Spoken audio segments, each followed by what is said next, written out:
Oh, here we go. Good afternoon, everyone. Welcome to the Economic Tourism and Cultural Development meeting, January 22nd, and call to order. Looking for approval of the agenda. Councillor McAleer first, seconded by Your Worship Brown. Any declarations of conflict of interest? Seeing none. The approval of minutes from the January 9th meeting. Councillor McAleer? Okay, seconded by Your Worship. Thank you. Any business arising from the minutes? Seeing none, we'll go into reports and discussions with music PEI presentation. Did you want to do an introduction, Mr. Long? Or? Thank you, Mr. Chair. Music PEI has requested that they've been afforded an opportunity to present directly to our committee on an item. Staff don't have all of the background information other than we know that there is a funding request from the organization and they're online today to present to us virtually. Thank you, Mr. Long. They can go ahead. Yeah, so Rob Oakey, you can proceed with your presentation. Thank you, Wayne. Hello, folks. I don't know everyone in the room, but I appreciate the time that you've given us. So I'm Rob Oakey, the Executive Director of Music PEI. We do have a presentation prepared. Alyssa, have you been able to sort out how to do a share? I haven't been able to share it. It seems like the access isn't there. I'm not sure. Is anyone able to grant us access to share a screen so we can show you our presentation? We're seeing it on our end, Rob. Oh. You're seeing the presentation? Correct. Oh, okay. I'm not seeing it. That's going to make it problematic because I was going to talk through each slide with you. I'm not sure how we do this. I'm working off of a phone. I would normally be on my computer, but I am in England at the moment with a couple of our artists. Music PEI does a lot of, oh, look at that. There we go, just like magic. So we do a lot of export development, and that export development works both ways. We attend events outside of PEI, and we also bring a number of music industry professionals into our events on the island. So the first slide is all about programs. If you want to go to the first slide there, just to give you a bit of background on what Music PEI does, because I don't know that many people really know. We are the Music Industry Association for the province. Each province has one. We have been operating since 2007. Our basic funding is from the province of Prince Edward Island, ACOA, and Factor, which is the Foundation to Assist Canadian Talent on Recording. It's the largest funding body in Canada, and they provide funding for our export programs and also for our professional development. So the funding is usually split about three ways. Before we go further, I'll just tell you that we have been advised that we should be prepared for a significant cut from Factor, who funds about 50% of our programs because Canadian Heritage is cutting them back. So it's going to be a trickle-down effect. Just go to the next slide there, Alyssa. And as I said, I'm working on a phone, so it's pretty hard for me to read some of this. But this is just a list of some of the programs that we run. Taking Care of Business, which is a business development program, learning best practices for artists. The Golden Ticket is a recording program which allows artists to record and release songs, singles, but using all the pros, professional producer, marketing team, and then a program manager who also advises the artists. The Diverse Voices is a program for underserved communities, the Black community, BIPOC, LGBTQ, and that's been another fabulous recording program. And then the investment program, which is provided by the province 100%, And we distribute about $100,000 a year through various at various levels of an artist's career. Next slide. We also do mentorship programs, which have also been very successful and have resulted in music industry professionals actually creating careers, as well as we've done a Black Artist Mentorship program for a couple of years now. Next one, please. We do workshops right throughout the year, and again, a lot of professional development focusing on all the tools that artists and industry professionals do. And keeping in mind, this is just for the PEI music industry. Next slide. We have 3 major events each year. Showcase PEI is our flagship event. That runs every September. Wayne is well aware of that event. We bring in usually between 40 and 60 music industry professionals from all over the world. And that has resulted in over $4 million in work for PEI artists since we started it in 2008. Canadian Song Conference is more of a professional development kind of conference. And again, that happens in May. And again, we bring in usually about 30 music industry professionals from across Canada and around the world. And it also includes the Canadian Songwriter Challenge, which is a really interesting program where we bring artists from across Canada to co-write with PEI artists and release singles. Next one, Music PEI Week. That is our most public-facing event. So that is coming up pretty soon. Happens every March. We hand out upwards of 30 awards. We use venues across Charlottetown primarily, and it usually runs from Wednesday until Sunday. Next one. And these are just some photos. You can flip. Yeah. The export. Again, this is really hard for me to read. But we really focus a lot on export, obviously, trying to get our artists around the world, and it's been very successful. We showcase at various events. We're in London right now for Americana UK. We just came from Your Roots Are showing in Ireland, and we are on our way after this one to showcase Scotland. Reeperbahn in Germany, we've had artists there. Viva Sounds in Sweden, Folk Alliance in Kansas City, and Focus Wales, and English Folk Expo, which has been a very good one for us. Womex is another one that travels around Europe. You can go to the next one. And there's just some more photos. We also do a really great program called the International Artists Exchange, where we take an artist from PEI and we team them up with an artist from another country. This picture here is Joss Rayom, who we teamed up with an artist from the UK, and they co-wrote and showcased together. And you can see the list of other artists that we've had that have participated in that program. It's been really successful. Next one. So that gives you an idea of what we are and what we do. As I said, we've been operating full-time since 2008. With the kind of cuts that we are facing, we are finding that it is becoming very, very difficult to keep these programs running.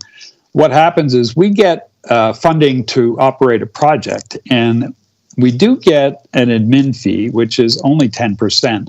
Now, we use that money plus the money we get from the province to pay all of our core expenses, and that is where we're being really challenged. There are very, very few opportunities for us to get core funding. We can't get it from ACOA. We can't get it from Factor. It's just very difficult. So our request is essentially to help augment our expenses. You know, we've gone from when we first started out, a budget of about $150,000, we are up to about $800,000 now for our annual budget. So you can imagine how much work it takes to provide those programs. And staff is key. I feel like for the first time since we began that we have the kind of staff that we can deliver these and do a great job at it. But staff retention is, as you know, key to any organization. So the request is quite simple, quite straightforward. It's we're requesting $20,000 from the city of Charlottetown. Our funding in the past from Charlottetown has been basically around the Music PEI Awards. It's been sponsorship money. We did get some funding from SURF, but we don't really fit that model because the events that we hold are basically conferences and conventions. So it doesn't fit into the SURF model. So again, our sources of funding are extremely limited, and it is key that we are able to retain staff. I think, is that the last slide? I believe it is. Yeah. I'm going to read you something. We are in the process of, sorry, let me just bring this up here. We're in the process of collecting letters of support from our members. But just to give you an idea, I've got one here that I want to read to you. It'll only take a second. This is from an artist that I think most of you will know. Irish Mython. Irish has been extremely successful touring around the world. These are her words. Quite simply put, Music PEI not only reignited my career, but has been instrumental in keeping it on track. I've had showcasing opportunities all over the globe and continue touring all over the world representing this province and the organization that is Music PEI. It is no small statement I make when I say to you here that I could not and would not be the celebrated and multi-award winning artist I am today without this organization. This is not just art and artists, it is tourism we bring in. As we are walking, performing billboards for this province, we should be pouring money into this organization, not pulling back. I owe so much to Music PEI, and going around the world singing its praises and my pride at living on PEI is only a small semblance of payback I can give. With the warmest regards, Irish. So that's just one example. Many of you know there are many artists that tour around the world, and they are our best ambassadors out there. The East Pointers, Catherine McClellan, In Echo, Vishdan, I mean, the list goes on. And these artists, they actually draw people from places as far away as Australia, across Europe, of course, across the United States, to come to PEI. So that is our presentation. We will be submitting some support letters to you over the next couple of days. And we are happy to provide any other information that you may need. And I'd be very open to questions. Thank you very much, Mr. Oakey, for your presentation. I don't have any questions other than when are you looking for this money? Is it ASAP or? No, our fiscal budget, or our fiscal year, I should say, ends March 31st. So we've got a new budget April 1st, and that would be the time of. I'm starting to get a little feedback. Okay, no, we'll take your consideration. It has to go up to finance to be looked over. Any other questions from committee? Councillor Just- McClure? Just so, is it in anticipation that this, like a $20,000 contribution ongoing indefinitely? Is that kind of the purpose or the goal?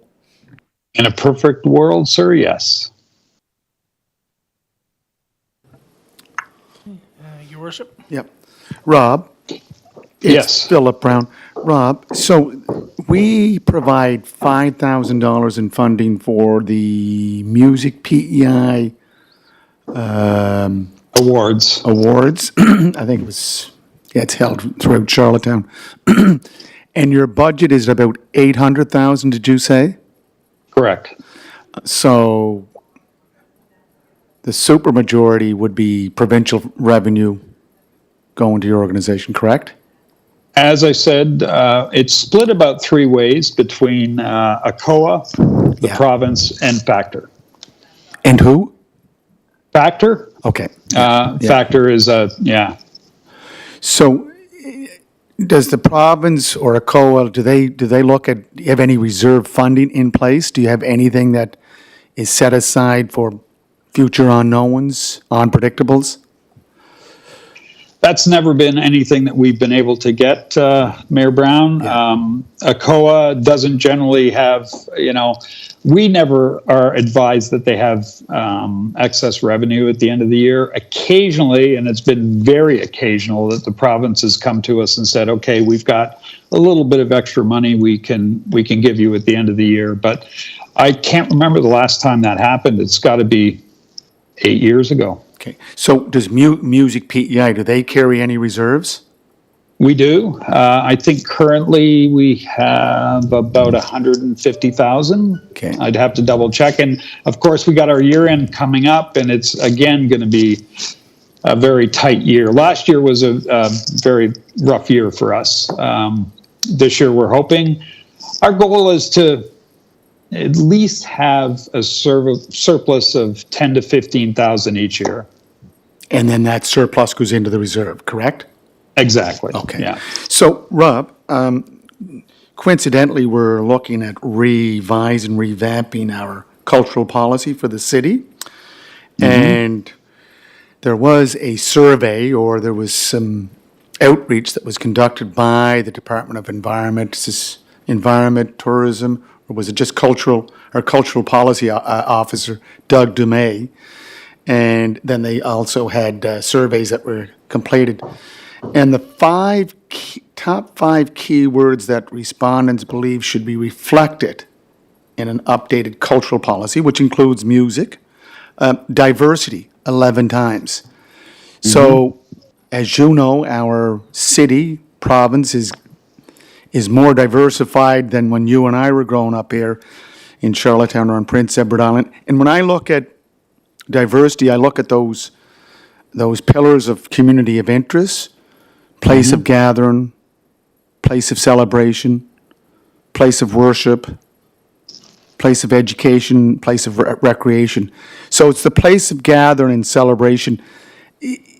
Music PEI, I know you mentioned earlier in your presentation, you're reaching out to BIPOC or Indigenous population, but we have all these other new Canadians that want to be that want to become part of our community, and they do have many talents. So, can you clarify, is that Music PEI's outreach that they're looking at the diversity of our city, of the province, and how to incorporate their traditions, their music into our island or Charlottetown landscape?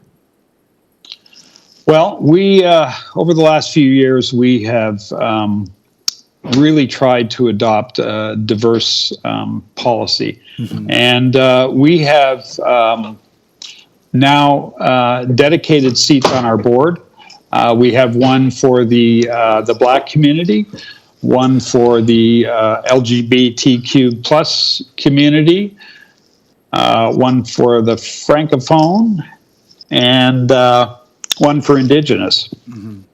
So by having that representation on our board, it brings those voices to the board. We also have done a fair amount of outreach to the Newcomers Association, which I believe has changed its name, but Ursa. But we feel that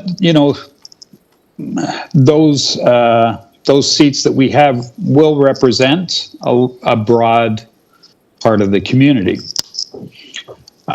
We are planning to do more work with newcomers.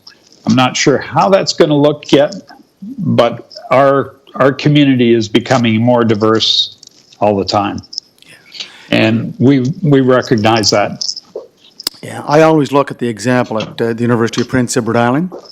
There are 5,800 students. 33% are international students, representing over 100 nationalities. So, and again, community of interest is trying to keep our new Canadians here instead of using Charlottetown or Prince Edward Island as a stopgap to go to Toronto, Montreal. So again, I just ask you to look at that outreach and look at the tapestry of the multicultural population we have in Charlottetown, and that's what we're trying to do as a city also. We have created a task force on equity, inclusion, and diversity to bring our new Canadians closer to what we're doing here as a community, and to, ensure that they do have community of interest to belong and participate as contributing citizens. So just keep that in mind, and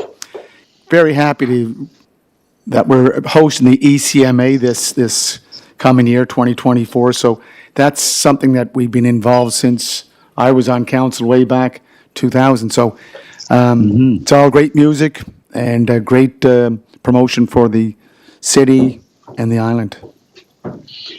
I completely agree with you. And we have, as I said, we have done some work in that area, but we plan to do more. It is something that's very important because our population is growing and it's all immigration. So it's an area that we are definitely focusing on. But yeah, it's important. Thank you.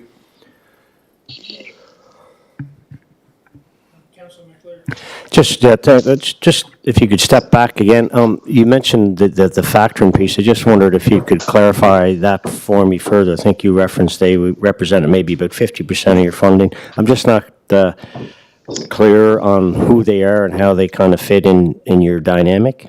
Thanks. Okay. So Factor is a funding body in Canada. They distribute somewhere between $10 and $15 million a year to the Canadian music industry. And their money comes 50% from Canadian Heritage and 50% from Canada radio broadcasters, private broadcasters. Well, the radio money has been reducing every year for the last few years. It used to be half of what Factor distributed. Now it's probably closer to maybe 40%. Canadian Heritage has already told Factor that they will be receiving a substantial cut this year. Nobody knows how much it is yet because the budget's not been finalized. But they, in turn, have told all of the music industry associations and all their clients that we will all be receiving cuts. We submit a couple of applications each year, and those applications focus, one is focused completely on export development, which provides funding for things like Showcase PEI, where we bring delegates to Charlottetown and Prince Edward Island, and the other is on professional development. So they're a key player in the music industry, but as I said, it looks like the Liberal government is really going to take a conservative approach. Excuse me 1 second. Just there we go. Yeah, so that is, we know that we're going to have a reduced amount of revenue, and from Factor we get, as I said, the project funding, but we get a 10% admin fee. Well, that's it helps, but it's not enough to pay for core expenses, and we have no other avenues for core expenses. There just aren't any. Our members pay a membership fee. And the rest of it, we try and create a little bit of revenue from Music PEI Week. But core funding is so hard to find. I can't emphasize enough. And that is what we are requesting is a small contribution towards that. When you've got the amount of programs that we have going on, you have to have the staff to do it. I didn't mention that we do get great support from Skills PEI, and these are very short-term staff. They're on for 5 months at a time. You can imagine what it's like trying to train somebody, and then in 5 months they're gone. It's great to get that kind of support, but it's not the kind of support we need in terms of the year-round staff. Does that explain what factor is to you? Yeah, thank you. Okay. Thank you very much, Rob, for your answering all our questions and presentation, and we'll take your request into consideration. So, anything, Mr. Long? Or? Nothing further, Mr. Chair. Okay, all right. Thank you very much, Rob. We appreciate it. Thank you very much for the time. Thanks, Rob. Bye, folks.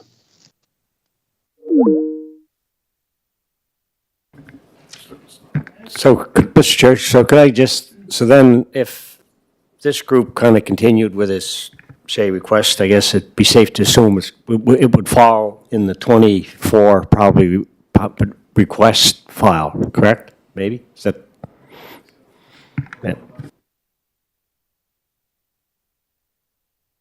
To which we have our would have our November 24 deadline for these sorts of requests, right? That'd be the queue that would go in? Mr. Chair, as the committee would be aware, the deadline has passed for external submissions, at least from a public perspective. However, staff will consider this application as how the committee would like us to proceed.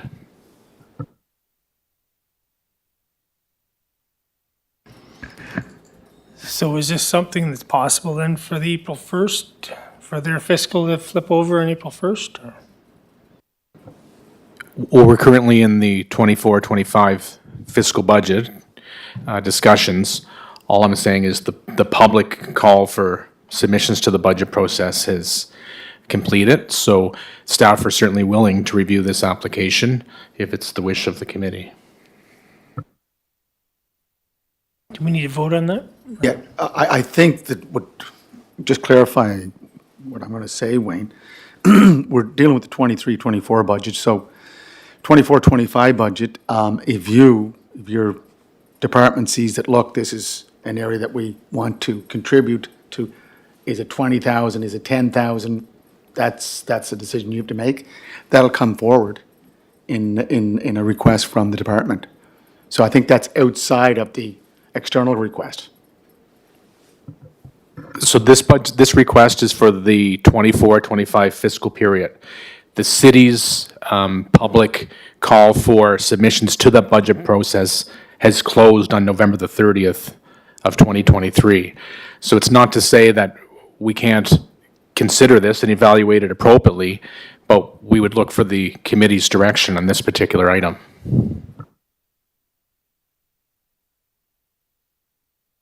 I'm in favor of the department looking into it and coming back with with some options. You know, is it 5, 10, 15, 20? We know the max is 20. And you have to budget appropriately, correct? Staff will take it under consideration and do the evaluation.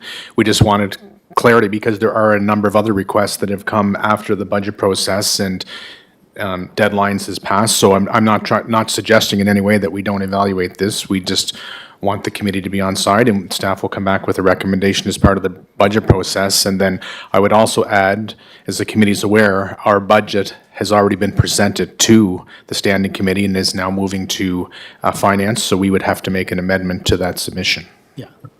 So, Mr. Chair, could I ask, is there an opportunity to make amendments to any proposed budget for 24-25 so that the department can evaluate not only this, maybe possibly other requests? I don't have an issue with it, but I'm not sure how the policies work, so I'm gonna maybe CAO Eleanor might. Well, I think we're coming down to the timeline of preparing for the finance committee. So if this committee would like this to be considered, you can send staff away to consider it in terms of building what's going to finance committee. But the deadline was in November, and for other organizations to come along now, we're on a timeline here, and we're in the midst of preparing a final draft for finance. So it's something that staff can do, expedite it up through and try to get it on. So we'll leave that back to you and your staff, Mr. Lowe. Okay, draft cultural policy. Is that Thank you very much, Mr. Chair. The committee is aware that the municipality has put elevated efforts on growing and investing within the cultural sector. And a part of that work has come through in the municipality's strategic plan for the next number of years. And one of the action items from that plan was to move forward with the development of a culture policy. Our staff have been hard at work. I think that it's only fair to give a good shout out to Mr. Dumais, who's with us today, our economic and culture coordinator, who spent a lot of time on this particular file. In fact, guided it through the entire process, and he's played a key role in shaping this cultural policy with engagement in the community and a number of milestones along the way. And he's with us today to walk the committee through the policy.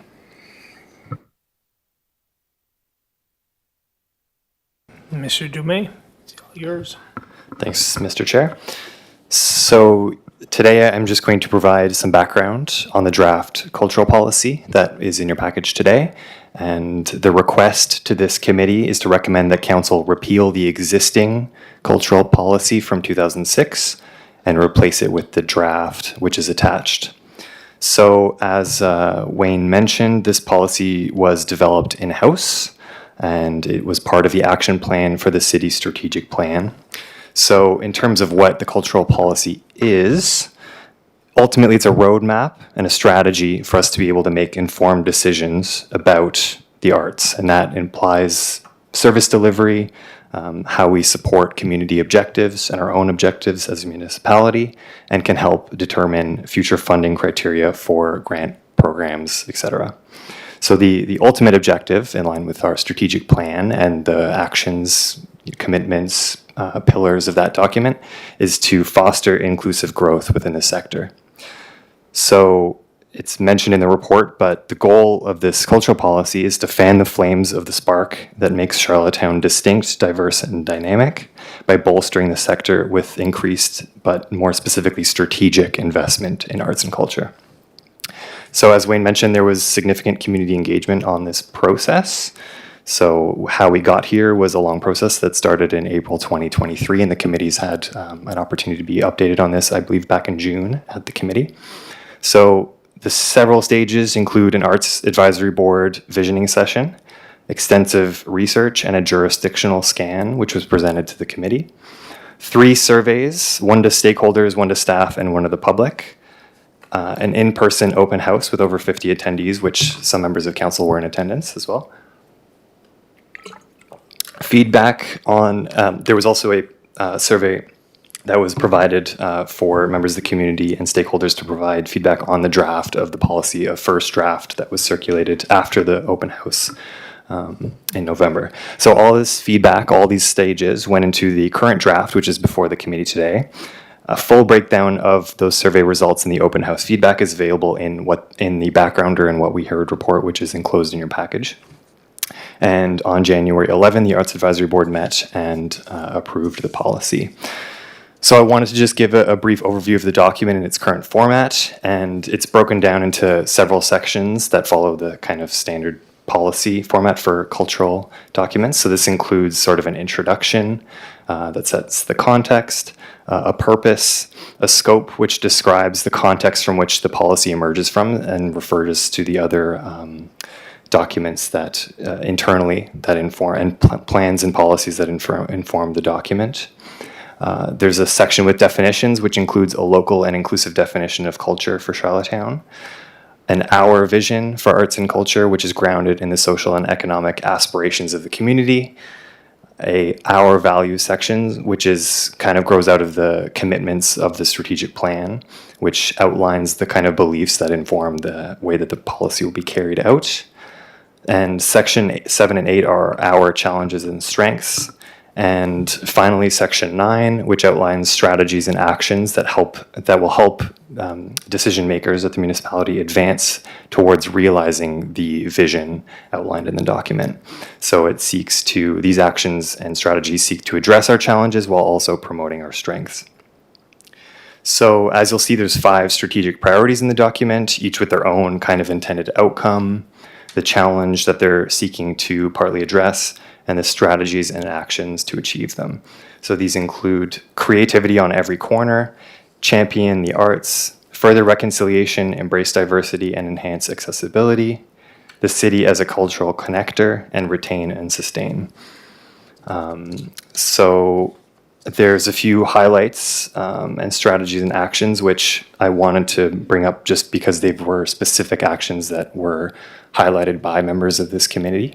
Unfortunately, Councillor Tweel isn't here, but I wanted to mention specific ones that were things that he had addressed in previous committee meetings, and so as the other members of the committee.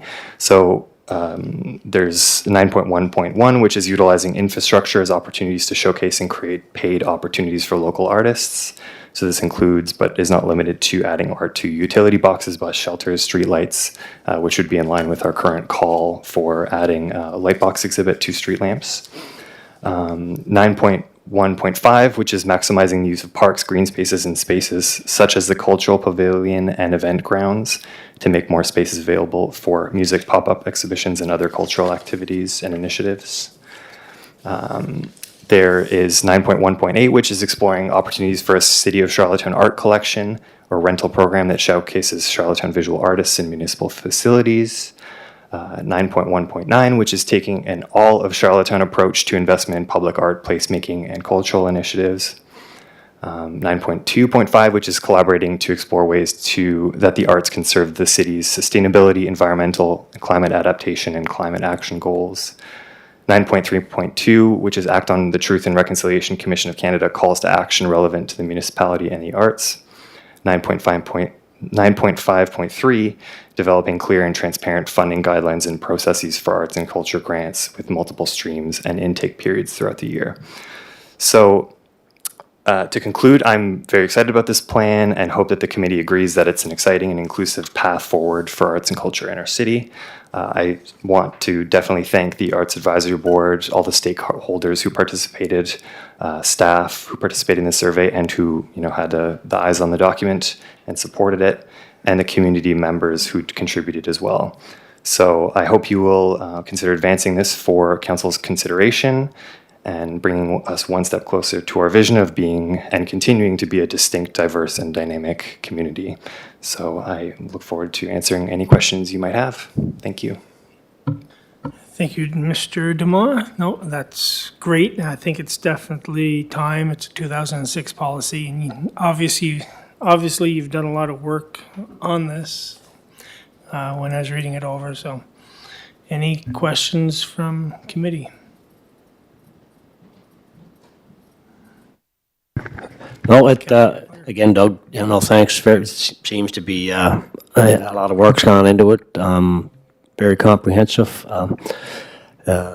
Trust it's kind of where we maybe had to get with it, and quite, I guess, can go to council or from here. If I'm not sure if there's. Goes to council, just needs the committee's approval. So it's a policy, and it can be changed. It's not all set in stone. Doug, if I look at page 37, staff respondents were asked to indicate the first thing that comes to mind when they think of Charlottetown. Staff identified the following themes: rich history, heritage, strong sense of place, capital city, its role as the birthplace of Confederation. Staff respondents were asked to answer the following question: when you are hosting a guest who has never visited Charlottetown, what part of Charlottetown do you most want to see? Confederation Landing, Victoria Park, Confederation Trail, Victoria Row, Queen Street. I've brought this up with planning about naming of streets and parks or places that falls under Parks and Recreation. And I don't, the policy we have is not, I don't think it's representative of our Indigenous community or the diverse community that we're growing to be. So, read an article the other day by Jocelyn Lloyd. She's the editor with The Guardian, and she wrote an article about Lauren Beck, Professor Lauren Beck, who is a professor at Mount A, and she talks about the need for place names and how they don't reflect the new Canada or the new Canadians that are coming here every day, not in hundreds, but in thousands and hundreds of thousands. And then also keep in mind our Indigenous population and the contribution that they've made to the history of this country dating back, 12,000 years? So I think the cultural policy should look at something that reflects names that, place names, whether it's for a park or a street or a place that we want to hang around and give a sense of being part of the community. And again, this goes back to my whole interest of community, place of celebration, place of gathering, but a place of where they're recognized for who they are. And the website that is placenames.cemvc.ca, I'll give it to you after, but she's looked at all municipalities right across the country and has she's got a very strong database. So it's just something I want you to look at. If, again, this policy is not, it can be changed, it can be amended to, add or delete something that we may think about later on.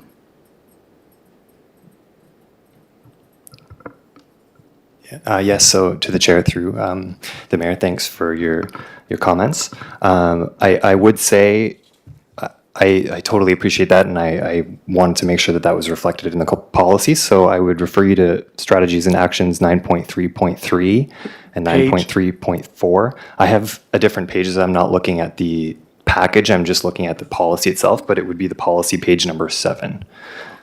12? 12, thanks, Cindy. So those are include Mi'kmaq voices, talents, and contributions within cultural renewal efforts in Charlottetown, as well as collaborate with community organizations to determine ways to engage and support equity-deserving groups as cultural visibility. So that could be inclusive of street names, parks, etc. I didn't want to specifically indicate those locations because that would involve work with Parks and Rec, with Public Works, their own policies that guide those actions. But I would add to that knowing, and it's been a while since I looked at it, but the revised, not street naming, but parks naming, there's a policy that guides that process in the Parks and Rec department. It does include options, and it specifically mentions just traditions or people from diverse groups to submit possible names for parks. And things like that. So that would be work that I would, hope to do to work with those departments to make sure that cultural visibility can mean a lot of things, right? It could be public art, it could be street names, like all the things you mentioned. These are all great opportunities that we can pursue, and it just requires collaboration on the departments, which is something that we can look forward to doing. And again, Mr. Chair, this is, again, let's try to work outside these silos, engage parks, recreation, and leisure, engage planning, or Todd Saunders as our manager of Heritage. So I think that is part of our path forward. The other issue or concern I have is we discussed it here a couple of months ago about electronic signage and how it would play a role in our promoting cultural events, cultural activities, and so forth. I think that's something we have to come back to, and maybe not part of this policy, but I think it's another tool that we can use to promote, encourage Charlottonians, residents of Charlottetown, visitors to Charlottetown to know what's going on culturally, tourism-wise, festival events, and so forth. So I just wanted to add that comment, Mr. Chair, because let's not lose sight of the possible advantage of using these tools that are in this new policy to promote amongst our own citizens, but also visitors to Charlottetown. Thanks. Thank you, Your Worship. Were staff not tasked with going back to find out legalities of putting the signs up in the city? Or did I misunderstand that? Mr. Chair, this particular item is sent back to the planning department, is where it would sit within the confines of the city corporation. So staff at that department are currently reviewing. Thank you. Just, McLear. yeah, just kind of staying with this, support with the mayor on keeping this, in the mind, and I think it's it also talked about public works, and it's about signage in the right of way, right? Digital signage, and there seemed to be at least the initial piece coming back from public works and fire and protective services or police was that, hold off on it, but I still think it's possibly worth exploring, continue to explore to see if there's not a place for digital signage going forward in terms of advancing the city's, what's going on within our city. And Mr. Chair, if I can just say, we did have the CEO in from Federation Center of the Arts during the budget presentation back in November, how he talked about their signage that they have there at the Confederation Center. Other cities are using video to promote what's going on, whether it's an arts center or it's a place of business. So I think it's technology has to keep abreast of what we're looking at in preserving our culture and heritage by promoting it through these mediums. Because if people don't know about it, people won't go to it. Thanks. No, I agree, and I think it definitely, hopefully the planning department comes back and comes back with a policy or something that we can put up these electronic signs in the proper places throughout the city and don't have public works going with 4x8 sheets of plywood, and it just seems a better avenue to go, because they're keeping up. So, any other questions? No? It sounds like committee is in favor of bringing this forward to council, so that'll be brought forward. All right. We got a move in a second? Okay. Councillor McAleer moved, seconded by Councillor Brown. Or, sorry, Your Worship Brown. My apologies. All right. Move into closed session as per Municipal Government Act of PEI, Section 119, subsection 1, subsection E. Subsection E states a matter still under consideration on which the council has not yet publicly announced a decision, and about which discussion in public would likely prejudice a municipality's ability to carry out its negotiations. So it's regarding hosting agreements. So.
As per Municipal Government Act of PEI Section 119.